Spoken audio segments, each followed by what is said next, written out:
Today we're looking at the Jinhao 95. There's one store on AliExpress that mistakenly labels this as a Jinhao 85, but there's a big difference between the 85 and the 95. The 85 looks more like a Parker 51, whereas, and so this one is very, very different from that.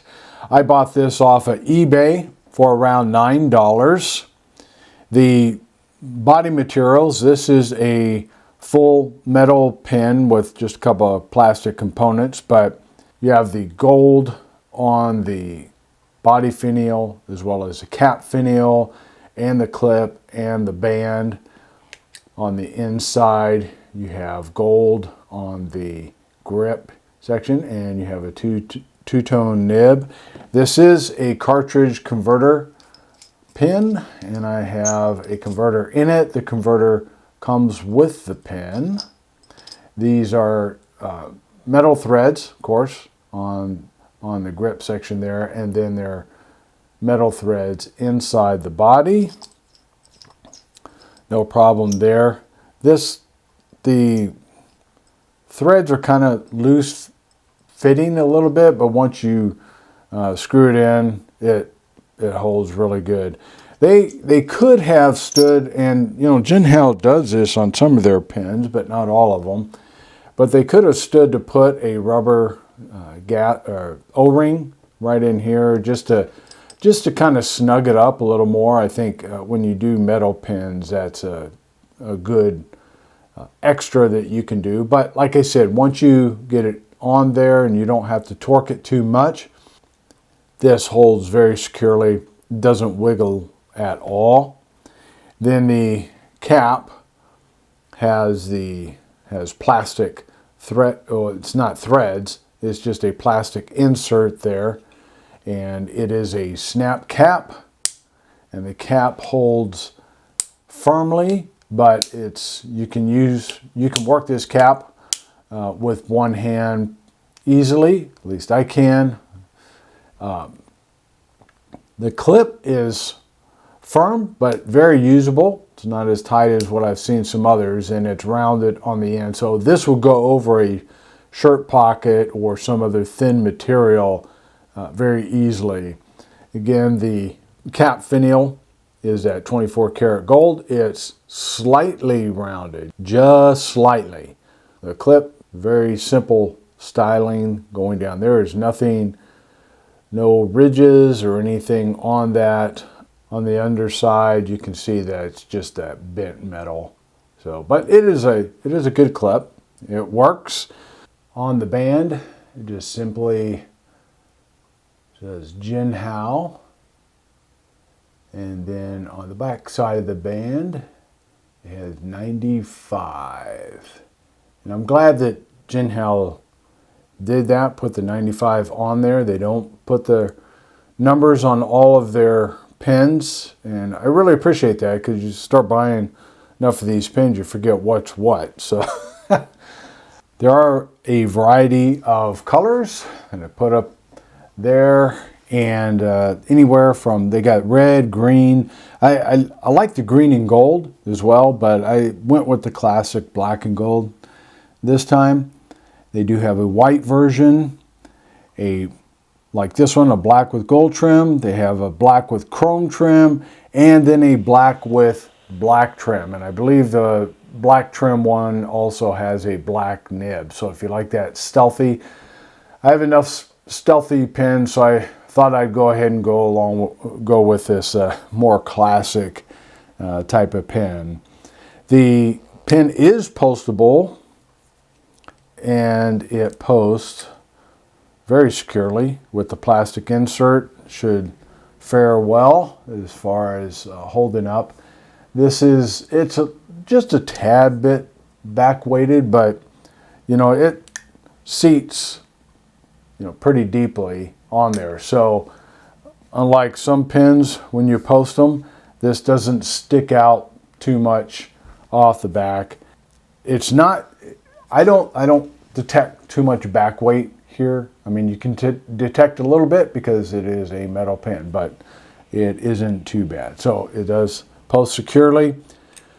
The nib on the Jinhao 95 is a number 5 two-toned nib. Now some other styles I think have just a polished chrome nib there, but so you have a little bit of a gold plating, and then the transition there, that middle section, you have some filigree design, and then you have the Jinhao Chariot logo with Jinhao underneath and M4 medium. The body length from nib tip to body finial is 125 millimeters.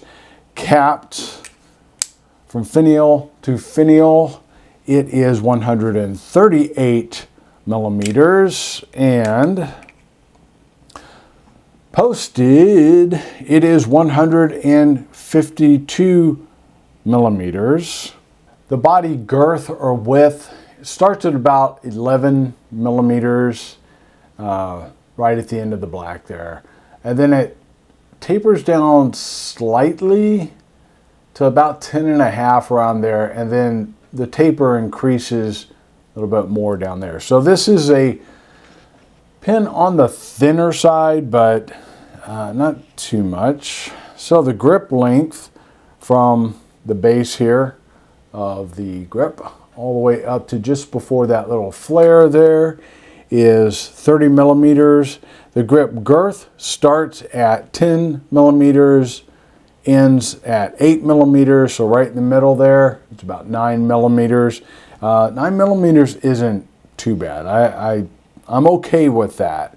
Again, this is a pin on the thinner sides. The weight, the body is 20 grams, and capped, it is 32 grams. So that's I like that weight range in there. Okay, we'll go ahead and do some size comparisons and a writing sample, and then I'll close with some pros and cons and some final thoughts on this Jinhao 95. Here you have the Jinhao 95, the Lamy Studio, the Diplomat Traveler, and the Schaefer Cigari.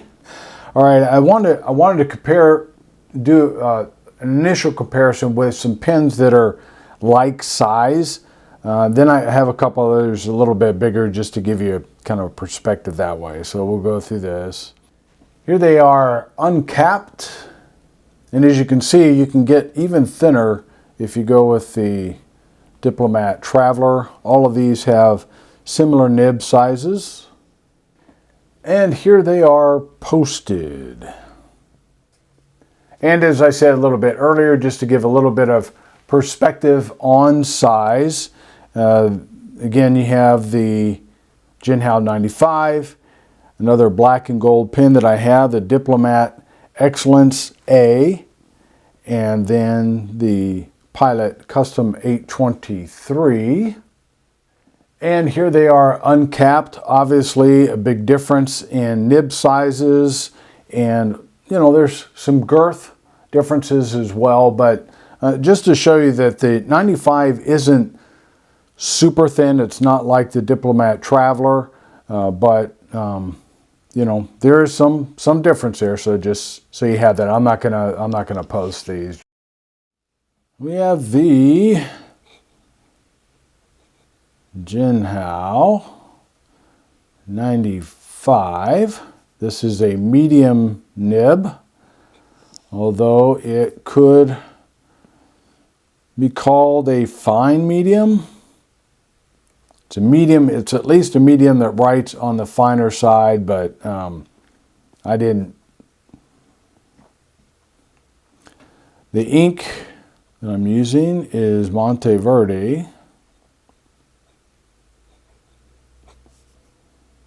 Olivine. It's a nice woodsy green ink. It is I think the ink tends to make it seem drier because the flow of this pen is very nice. No hard starts, no skips. Now, while I had to smooth this nib a little bit out of the box, because it was, or out of the bubble wrap, that's how these things come. It did have a little more feedback than what I liked, and so I did a little smoothing, but that may be why. And then I noticed on the nib tip material, it was a little off balance from one side to the other, just a tad.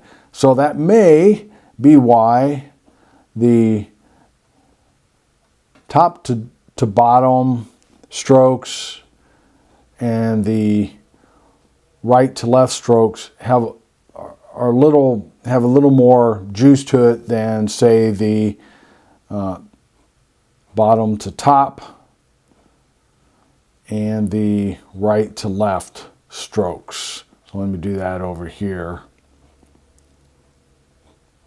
So you can definitely see, and so the nib may need a little more work. I don't know, but as far as line variation, you can get some. Now, when I smooth this nib, I also smooth the top section of the nib or the nib tip, and so reverse writing.